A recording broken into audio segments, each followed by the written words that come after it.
아멘. 우리 옆에 분들 보시면서 이렇게 인사 나누겠습니다. 주님의 평화가 함께 하시기를. 네, 우리 청년들에게 우리 주님이 주시는 참 평안이 늘 함께 하시기를 바랍니다. 여러분들 산 좋아하시나요? 산 좋아하세요? 네, 고개를 절레절레 흔드시는 분들이 계시는데 요즘 등산이 유행이라고 합니다. 등산 좋아하는 사람들은 주말이면 관악산이다, 북한산이다, 심지어는 또 지방에 있는 명산들 도장 깨기 하듯이 찾아다니면서 산을 타곤 하더라고요.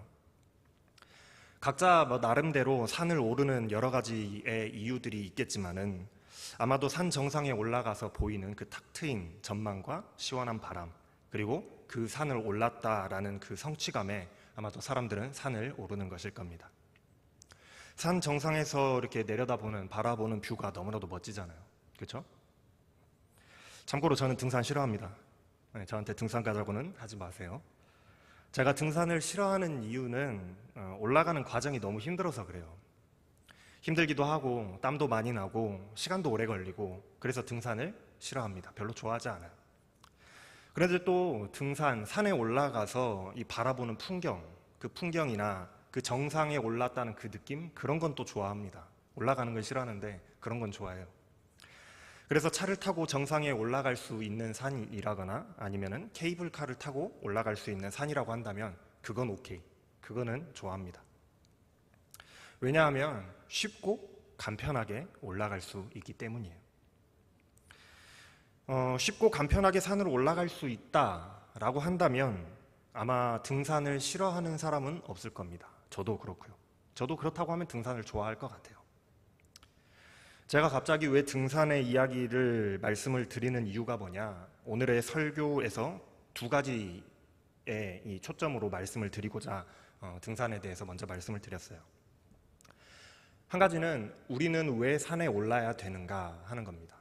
두 번째는 다른 한 가지가 이제 어떻게 하면 산을 쉽게 오를 수 있을까 하는 것. 이 두 가지에 대해서 오늘 좀 말씀을 드리려고 해요. 산을 왜 올라야 되는지와 어떻게 하면 쉽게 올라갈 것인가. 오늘 본문 말씀을 우리가 잘 읽어보면 서로 다른 두 개의 산이 등장을 합니다. 직접적으로 이름이 언급되어 있는 산은 딱 하나밖에 없기 때문에 잘 읽어보셔야 돼요. 그래야 산이 두 개구나 하는 것을 캐치할 수 있어요. 오늘 말씀에 등장하는 이 두 산은 서로 전혀 다른 분위기를 가지고 있는 산입니다. 지난주 말씀에 전혀 다른 분위기를 가지고 있고 또 이 히브리서의 저자가 이 두 산을 서로 다른 것으로 이렇게 비교하면서 말씀을 하고 있어요. 마치 지난주 말씀에 튼튼한 그 동아줄과 썩은 동아줄, 이 두 줄을 비교하면서 이야기했던 것과 같이 오늘은 이 두 산을 비교하면서 말씀하고 있어요. 바로 시내산과 시온산입니다. 그럼에도 우리가 성경을 통해서 잘 알고 있듯이 이 시내산과 시온산이 가지고 있는 한 가지 공통점이 있어요. 그게 뭘까요? 이 두 산은 하나님께서 계시는 하나님의 산이다라는 점입니다. 히브리서 저자가 두 산을 비교해서 서로 다른 것으로 이야기하고 있지만 공통점이 있는데 그게 바로 이 두 산은 하나님이 계시는 산이다 하는 점이에요. 이스라엘 백성들은 이 산에서 하나님을 만났습니다. 왜냐하면 이 산에는 하나님이 임재하시고 계셨거든요. 시내산에서도 그랬고 시온산에서도 그랬어요. 이 말이 무슨 말인가 하면은 시내산을 오른다, 시온산에 가까이 우리가 나아간다와 같이 뭔가 산을 올라가는 이미지, 등산을 하는 이 이미지는 우리가 하나님이 계신 곳으로 나아간다, 하나님께 나아간다, 하나님이 계신 곳으로 우리가 가까이 나아간다라는 그런 이미지를 우리에게 주고 있다라는 겁니다. 등산이란 그런 의미인 거예요. 제가 계속해서 여러분들께 말씀을 드립니다. 우리 인간의 구원, 인생의 목적이 무엇이라고 했어요? 하나님께로 가까이 나아가는 것이 우리 인생의 목표다라고 말씀을 드렸어요. 몇 주 동안 계속해서 말씀을 드렸죠. 제가 등산을 싫어함에도 불구하고 오늘 말씀의 제목을 하나님의 산에 오르자라고 정한 이유는 정말로 우리가 등산을 가자라는 그런 의미가 아니라 우리 인생이 하나님이 계시는 곳, 하나님이 계시다 하는 그곳으로 가까이 나아가야 되기 때문에 오늘 말씀의 제목을 이렇게 정해봤다는 거예요. 이스라엘 백성들은 하나님을 만나기 위해서 시내산에 가까이 나아갔고 하나님을 만나기 위해서 시온산으로 나아가기를 원했던 것처럼 그렇단 말이죠. 마찬가지로 우리가 마치 시내산을 오르고 또 시온산으로 나아가듯이 우리는 하나님이 계신 곳으로 점점 한 걸음씩 나아가야 되는 그런 인생들인 줄로 믿습니다. 그것이 바로 우리 인생의 목표예요. 히브리서의 저자는 히브리서라고 하는 이 설교를 하면서 성도들에게 이렇게 선포하고 있는 겁니다. 성도 여러분, 하나님께 가까이 나아갑시다. 특별히 히브리서의 성도들은 신앙이 흔들리고 있는 상황에 있었어요. 하나님의 그 새로운 약속, 그 소망에다가 하나님의 새로운 약속에다가 우리의 소망을 두고 유대교에서 지금껏 자기들이 생활하던 그 유대교에서 기독교로 개종을 했지만 신앙생활을 열심히 해도 별다르게 나아지는 부분이 없었습니다. 뭔가 삶이 편해진다거나 부유해진다거나 가지고 있던 걱정이나 근심 걱정들이 모두 사라진다거나 하지 않았다라는 거예요. 오히려 신앙인으로서 예수 그리스도를 믿는 사람으로서 살아가다 보니 포기해야 될 게 더 많았고 참아야 할 게 많았고 인내해야 할 일들이 더 많았다라는 겁니다. 개종했다는 이유로 유대교인들로부터 공격을 받았고 배척을 당하는 그런 일들이 더욱 많아지는 그런 상황에 있었어요. 그래서 이런 생각이 드는 거죠. 이럴 거면 오히려 옛날이 더 좋았다. 내가 왜 기독교로 개종을 했을까? 그냥 유대교에 있을 걸. 그런 생각이 들었던 거예요. 그래서 다시 유대교로 돌아갈까? 신앙이 흔들렸던 겁니다. 왜 우리도 그렇지 않습니까? 신앙생활을 오래 했지만 뭔가 달라지는 것이 없는 것 같고 뚜렷하게 뭔가 내 인생이 내 인생 성공에 도움이 되는 것 같지 않으며 오히려 포기해야 하고 세상 살아가는데 여러 가지 제약사항이 나의 믿음 때문에 점점 더 많아지는 것을 느낄 때 내가 신앙을 포기해야 되나? 교회를 안 다니는 게 더 낫겠는데?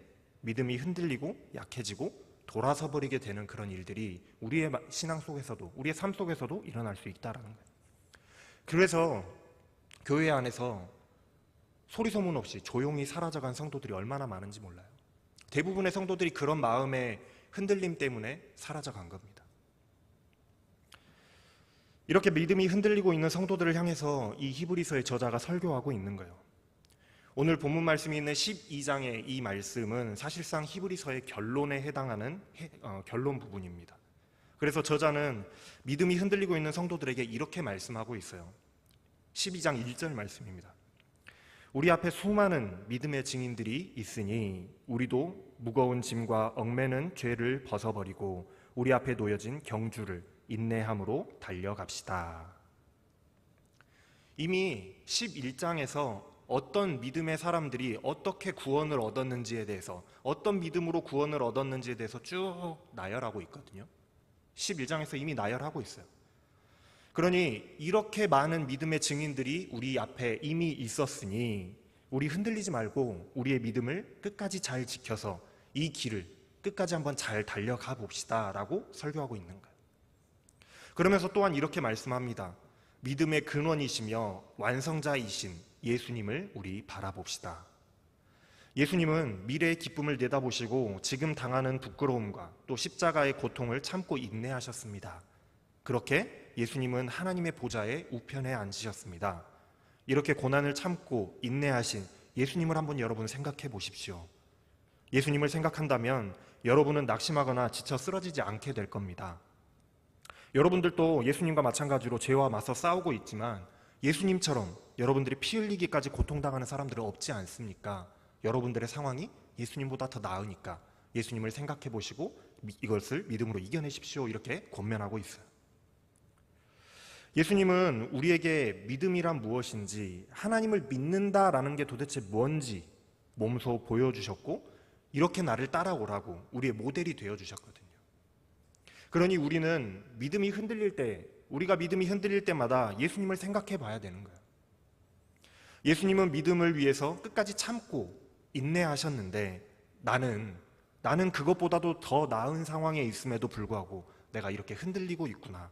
내가 지쳐 쓰러져 있으면 안 되겠다. 다시 한번 힘을 얻게 되겠다라는 거예요. 믿음 때문에 겪게 되는 고난과 어려움들을 하나님이 우리의 믿음을 더욱 강하게 하시려고 하시는 그 믿음의 훈련이라고 말씀합니다. 우리가 믿음 때문에 겪게 되는 그 고난들 있잖아요. 우리가 살면서 믿음 때문에 겪게 되는 그 고난들이 하나님이 우리들의 믿음을 더욱더 강하게 하시려고 우리를 단련하시는 것이다, 훈련하시는 것이다 라고 말씀해요.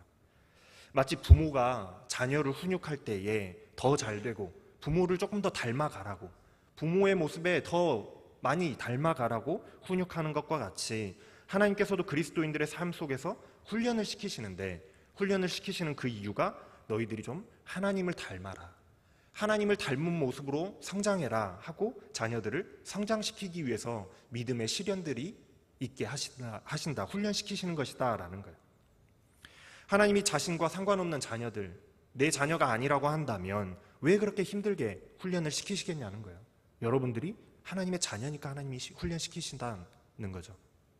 그러니 당장에는 조금 괴로울지 몰라도 하나님의 훈련을 잘 이기고 견뎌내어서 미래에 화평의 열매를 맺는 자들이 다 되어야 된다라고 말씀을 전하면서, 그러니 여러분들 힘없이 늘어져 있거나 지쳐 쓰러져서 포기하지 말고 힘을 내어서 똑바로 걷고 믿음의 길을 우리 함께 달려갑시다 라고 권면하고 있는 말씀인 거예요. 지금 믿음이 흔들리는 히브리서의 그 성도들에게 힘을 내어서 믿음을 지키고 하나님께로 가까이 나아가는 우리들의 걸음을 멈추지 말자라고 설교를 하고 있는 것이 이 히브리서의 내용인 겁니다. 만약 우리가 힘을 내어서 우리의 믿음을 지키지 못한다라고 한다면, 우리의 믿음을 결국 지켜내지 못한다라고 한다면 결국 에서와 같이 될 수밖에 없다라고 경고하고 있어요. 에서는 잠깐의 그 배고픔을 참지 못하고 팥죽 한 그릇에 자기의 장자권을 팔아 넘겨버리는 그런 가벼움, 망령된 모습을 보여줬잖아요. 나중에서야 자신이 어떤 실수를 했는지를 깨닫고 울면서 후회해보지만 다시 돌이킬 수가 없었어요.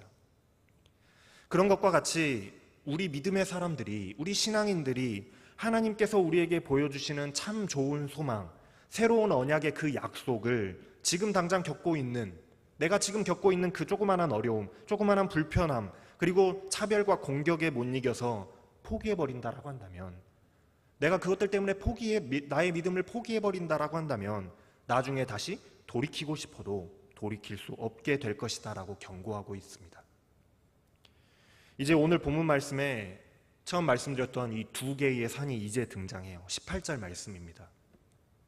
너희에게는 만질 수 있는 산, 불이 붙는 산, 침침함과 흑암과 폭풍과 나팔 소리와 말하는 소리가 있는 산이 있다라고 말씀하고 있어요. 첫 번째 산이에요. 만질 수 있다라는 것은 물질적인 이 세상에 실존하는 그런 산을 의미합니다. 불이 붙는다라는 것은 아마도 모세가 하나님을 만날 때에 떨기나무에 불이 붙어 있었던 것을 의미하는 것 같아요. 그리고 침침함과 흑암이 깔리고 폭풍이 일어나고 나팔 소리와 말하는 소리가 들리는 산, 그런 산이 있다라고 한다면 이것은 바로 신의 산을 묘사하는 겁니다. 출애굽기와 신명기를 보면은 하나님께서 이스라엘 백성들과 만나시기 위해서 신의 산에 하나님께서 강림하실 때에 검은 구름이 깔리고 폭풍과 우레가 치며 나팔 소리와 같은 것이 들리고 하나님의 그 우레와 같은 음성이, 말씀하시는 소리가 들려왔다라고 하나님의 임재를 설명하고 있거든요. 이것이 바로 성경이 하나님의 임재하시는 모습을 표현하는, 굉장히 두려움을 표현하는 방법이었습니다. 하나님이 임재하실 때는 항상 이러한 모습으로 임재를 하셨어요. 두렵고 떨리는 모습이죠. 그래서 신의 산에 하나님께서 신의 산에 임재하셨음에도 불구하고 이스라엘 백성들은 이 산에 가까이 나아갈 수가 없었어요. 하나님께서 분명히 신의 산에 임재하셨는데도 너무나도 감당하기 힘든, 다가가기 어려운, 너무나도 두렵고 떨리는 그 모습 때문에 이스라엘 백성들이 하나님께 다가갈 수 없었다라는 겁니다. 심지어 짐승이라고 할지라도 산에 들어가면 죽이게 되어 있었으니 얼마나 무섭고 두려운 일이겠어요. 감히 누가 그 모습을 보고 그 소리를 듣고 하나님께 가까이 나아갈 수 있겠냐는 거예요. 무서워서 어디 가까이나 가겠습니까? 가까이 못 가겠잖아요. 심지어 하나님의 말씀을 받으러 이 신의 산으로 올라갔던, 산에 들어갔던 이 모세조차도 심히 두렵고 떨었을 정도니 일반 백성이라고 한다면 오죽했겠냐 말이에요. 모세도 힘들어하는 거를 일반 백성이 우리들이 하나님께 가까이 나아가려면 얼마나 두렵고 떨리겠습니까?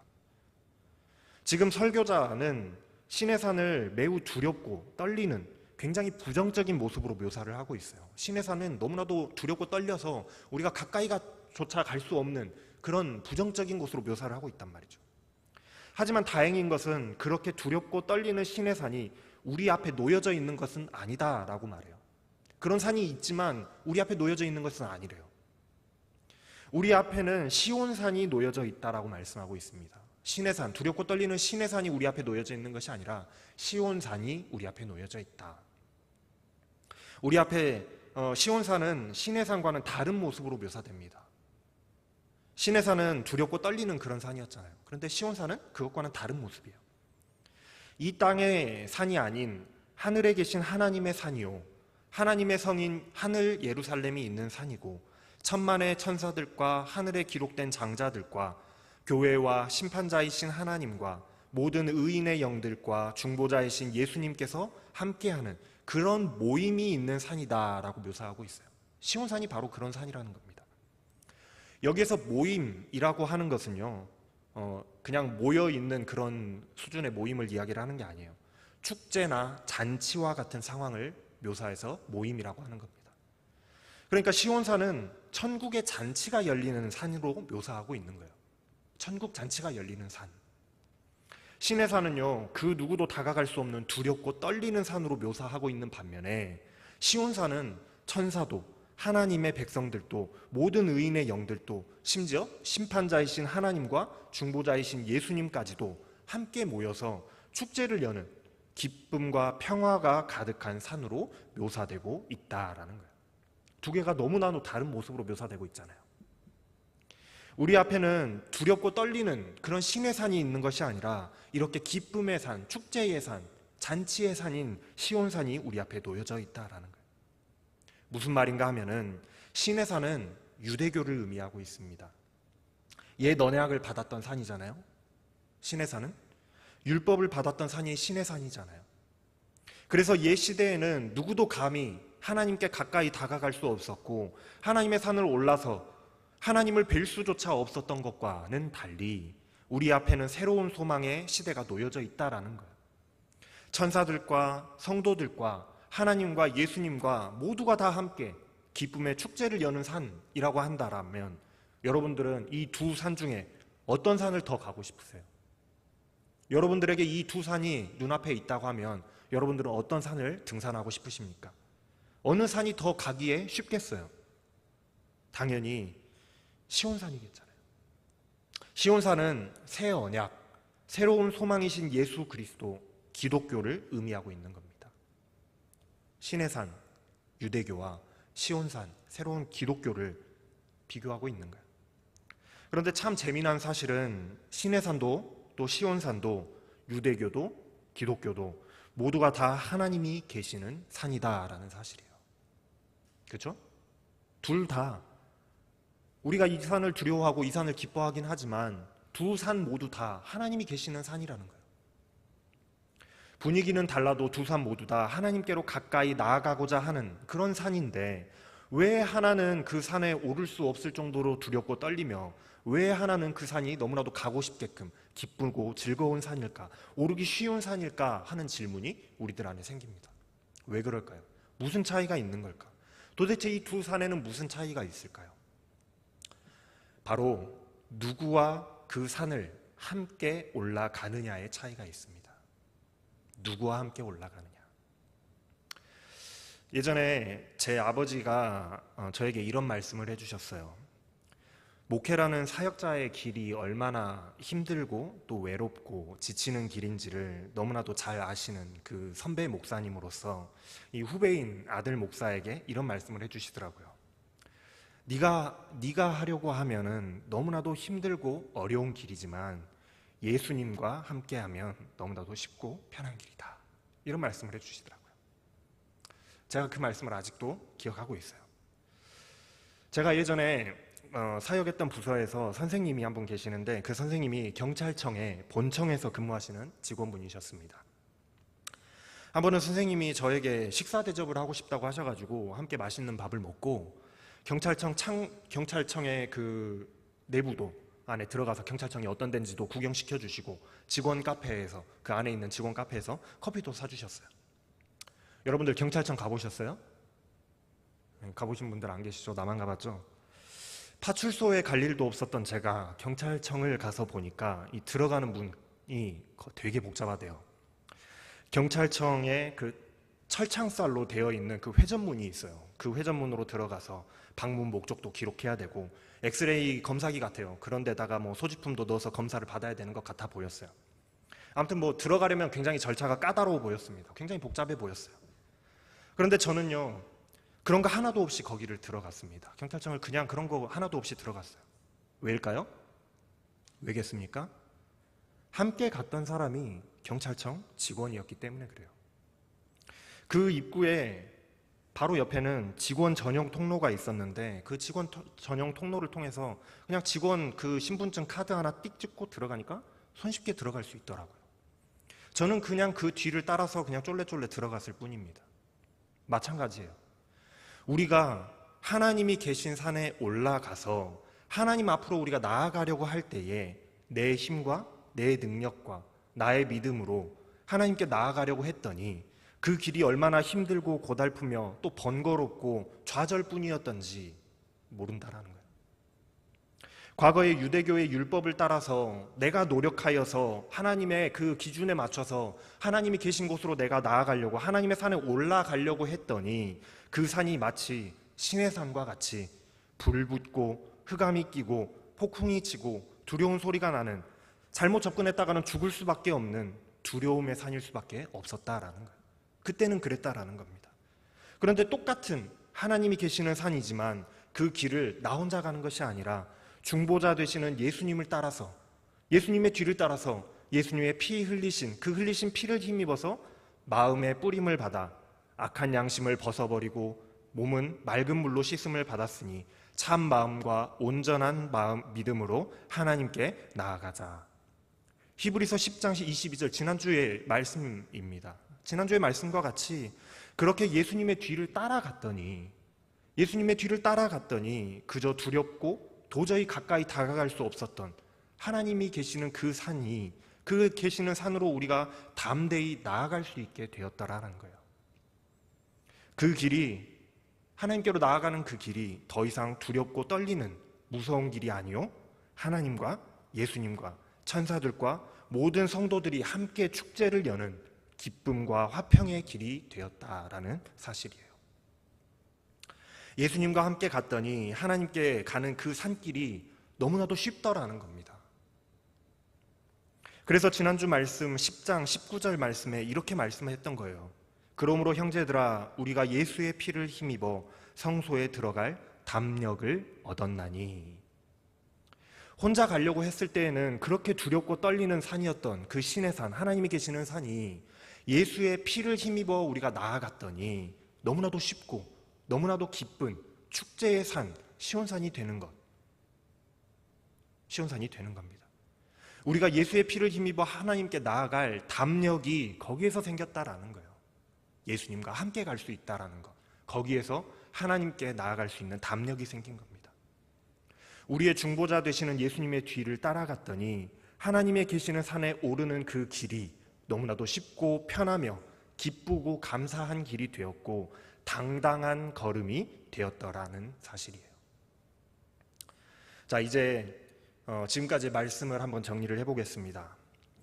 우리는 하나님께 나아가야 됩니다. 그게 우리 인간의 창조 목적이고 우리들의 인생의 목표예요. 하나님께 나아가야 된다라는 것.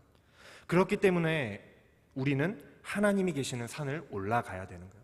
제가 첫 번째 말씀드릴 게 뭐라고 그랬어요? 우리가 왜 산을 올라가야 되는지.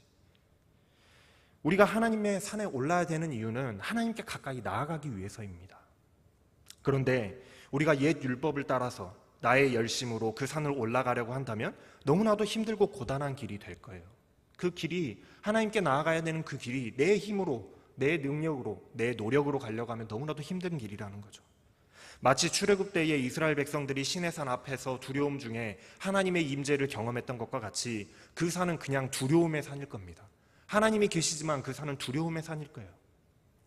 그러나 우리가 예수님과 함께 하나님께로 나아간다면 그 길은 기쁨과 축제의 길이요 너무나도 편안한 길이 될 것이기 때문에 하나님의 산을 편안하게 올라가려고 하신다면, 여러분들이 하나님의 산을 편안하게 올라가고 쉽게 가고자 하신다면 여러분들 예수님과 함께하는 길을 택하시길 바랍니다. 여러분들 하나님께 가까이 가고 싶으시죠? 그 길을 하나님께 조금 더 쉽게 편하게 행복하게 가고 싶다면 예수님과 함께 가시길 바라요.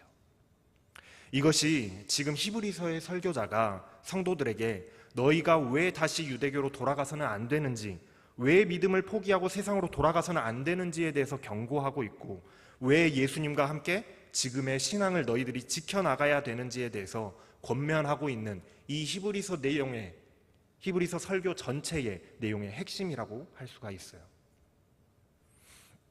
이렇게 믿음을 강조하고 있는 이유, 왜 이렇게 계속해서 믿음을 강조하고 있는가? 그것은 심판이 기다리고 있기 때문입니다. 오늘 말씀 25절 말씀이에요. 너희는 삼가 말씀하신 일을 거역하지 말라. 땅에서 경고하신 일을 거역한 그들이 피하지 못하였거든 하물며 하늘로부터 경고하신 일을 배반하는 우리일까 보냐. 여기서 말씀하시는 이는 하나님을 말씀하고 있습니다. 말씀하시는 이는 하나님이에요. 세 명의 그 인물이 나옵니다. 말씀하시는 이는 하나님. 하나님의 말씀을 거역하지 말래요. 너희들 하나님의 말씀을 거역하지 말아라.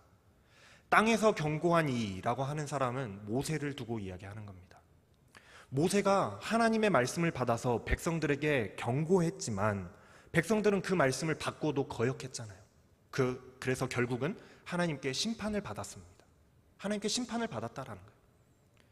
이 땅의 사람인 모세의 경고를 받고도 그러했을진데 하늘로부터 경고하시니 예수님께서, 예수 그리스도께서 하나님의 말씀을 너희들에게 하늘로부터 받아서 전하시는데 그 말씀을 너희들이 배반하고 그 말씀, 믿음에서 너희들이 떠나간다라고 한다면 우리는 도대체 어떠한 심판을 받게 되겠느냐? 주의하라고 경고하고 있는 겁니다. 모세가 전해준 그 율법을 너희들이 범하고도 하나님께 심판을 받았는데 심지어 하늘로부터 오신 예수님의 그 말씀을, 믿음을 배신하면 도대체 너희들 그거 어떻게 감당할래? 라고 말씀하는 거예요. 그 심판이 있을 때에는, 하나님의 심판이 다시 있을 때에는 하나님께서 땅뿐만이 아니라 하늘까지도 진동하게 하신다라고 말씀하십니다. 흔들리고 떨어지는 것들이 있으면 모두 태워서 멸하시는 심판이 있다라고 말씀하고 있어요. 제가 집에서 화분을 좀 키우는데 그 화분 여러 개들 중에서 한 녀석이 좀 잎이 많이 달려 있습니다. 그런데 이 식물은 잎사귀들이 시간이 지나면 자연스럽게 오래된 것은 이게 잎사귀들이 죽어서 떨어지거든요. 하엽이라고 하는데 잎이 차근차근 떨어져요. 자연스러운 현상이에요. 그런데 이놈들의 상태가 이파리를 봤을 때 이게 지금 죽으려고 하는 건지 살아있는 건지 잘 모를 때가 있어요. 종종 아리까리한 게 종종 있는데 그때에는 제가 쓰는 방법이 있습니다. 나무의 줄기를 딱 잡고 살살살 이렇게 흔들면 약한 것, 힘없는 것, 죽을 때가 다 된 것은 우수수 떨어져 내려요. 그러면 저는 떨어져 내린 거를 그냥 싹싹 긁어가지고 그걸 쓰레기통에다 그냥 버리면 되는 겁니다. 마치 말씀의 비유와 같이 곡식과 가라지가 함께 자라지만 추수할 때가 되었을 때에는 가라지는 따로 뽑아서 태우는 불에다가 태워버린다 라고 하는 말씀과 같이 하나님의 말씀을 거역하고 예수님이 전하시는 믿음을 배반하여서 마지막 날에 하나님께서 흔드셨을 때에 떨어지는 것들은 심판을 받게 될 것이다 라고 말씀하고 있어요. 그러니 너희들 흔들리지도 말고 의심하지도 말고 배반하지도 말아서 끝까지 믿음을 지키고 예수님과 함께 기쁘고 감사함으로 하나님이 계시는 산으로 올라가서 하나님을 기쁘게 섬기는 자들이 되자라고 말씀을 끝맺고 있는 겁니다. 우리 그리스도인들은 흔들리지 않는 하나님의 나라를 선물로 받았대요. 하나님이 주신 믿음을, 그 믿음을, 흔들리지 않는 나라를, 믿음을 끝까지 은혜 가운데 선물로 너희들이 받았으니까 끝까지 믿음을 지켜서 심판을 이겨내자라고 말씀하고 있는 거예요. 그래서 오늘 본문의 마지막 말씀이 참 무서운 말씀인 겁니다. 29절 말씀, 우리 하나님은 소멸하는 불이심이라. 믿음에서 떨어져 나간 사람들은 하나님의 심판이 기다리고 있다라고 말씀하고 있어요. 사랑하는 여러분, 우리는 이 믿음을 끝까지 지켜나가야 합니다. 흔들려서도 안 되고 포기해서도 안 되고 배반해서도 안 돼요. 우리는 힘을 내어서 하나님의 산을 올라가야만 합니다. 하나님께 날마다 한 걸음씩 한 걸음씩 더욱 가까이 나아갈 수 있는 여러분들이 다 되시기를 바랍니다. 이 힘들고 험한 산길을 여러분들이 올라가실 때에 여러분들 예수님과 함께 이 산을 올라가시기를 추천을 드려요. 나 혼자 가려고 하면 너무나도 힘들고 불가능해 보였던 것이 하나님께 나아갈 수 없는, 그 하나님께 가까이 갈 수 있는 그 두려운 산이 예수님과 함께라면 룰루라라 기쁨과 감사로 올라갈 수 있는 아주 편안한 산행이 될 겁니다. 예수님과 함께라면 우리는 하나님의 산에 올라가서 하나님께로 더욱 가까이 나아갈 수 있을 줄로 여러분들이 굳게 믿으시고 끝까지 믿음을 지키는 저와 여러분들이 다 되시기를 바랍니다. 기도하겠습니다. 사랑의 하나님, 내 열심과 내 노력으로 해보려고 했더니 하나님께 가는 이 길이 왜 그리 힘들고 어렵고 또 두렵고 떨리며 포기하고 싶던지요. 그런데 오늘 말씀을 통해서 하나님께로 쉽고 편하고 행복하게 갈 수 있는 방법을 우리에게 알려주시니 하나님 참으로 감사합니다. 나를 의지하는 것이 아니라 예수님을 의지하여서 인생을 살아가는 자들 다 되게 하여 주시고 믿음을 끝까지 지킴으로 하나님의 산에 오를 수 있는 하나님의 자녀들이 다 되게 하여 주시옵소서. 감사를 드리며 우리 주 예수 그리스도의 이름으로 기도합니다. 아멘.